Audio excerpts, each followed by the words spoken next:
Señal directa.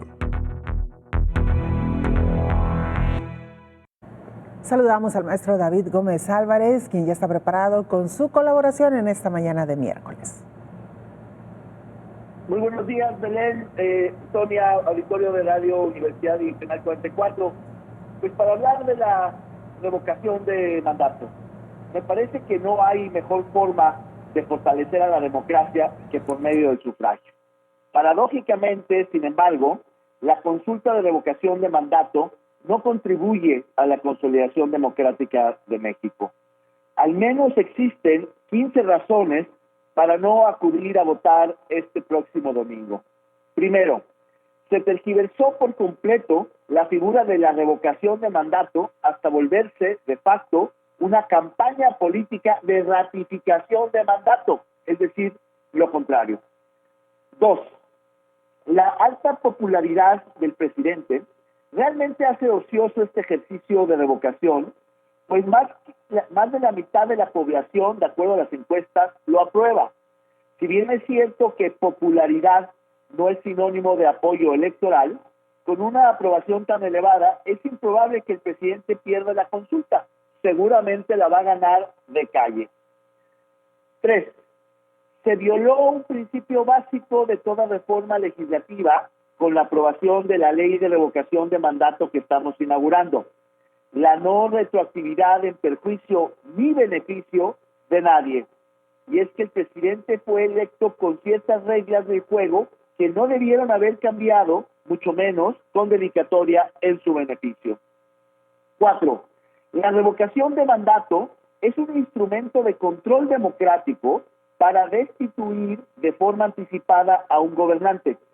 La consulta, sin embargo, no fue promovida por la oposición o por actores sociales, sino por el propio presidente, lo cual pierde todo sentido, pues nadie ha pedido que se vaya anticipadamente el presidente. 5. Es una falacia que la consulta de revocación adquiera valor por el solo hecho de que se trata de una figura de democracia participativa, pues carece de sentido que la promueva, insisto, el propio presidente. 6. Si bien es cierto que 3 de cada 4 mexicanos están de acuerdo con que existe esta figura de revocación de mandatos, de acuerdo a las encuestas que se han levantado, es una falacia concluir que esa misma proporción de mexicanos quisiera que se haga una consulta de revocación del actual presidente. Y esto lo vamos a ver en el nivel de participación, que seguramente va a ser muy, muy bajo. 7. La revocación de mandato es un derecho ciudadano. De ahí que se prohibiera expresamente a los gobiernos y partidos hacer propaganda política. Sin embargo, tanto el presidente como su partido han promovido abiertamente la consulta, violando la ley que ellos mismos aprobaron. 8. Por medio de un decreto legislativo de último minuto, se intentó legalizar la propaganda prohibida, lo cual afortunadamente fue declarado ilegal por el Tribunal Electoral y después ratificado por la Suprema Corte. 9. Funcionarios públicos de todos los gobiernos del partido del presidente han desafiado abiertamente la veda electoral al promover la consulta de revocación en franco desacato a las disposiciones y medidas cautelares de la autoridad electoral. Nunca habíamos visto tantos delitos electorales juntos como en esta ocasión. 10. El presidente ha descalificado reiteradamente a los consejeros electorales en todas las mañaneras.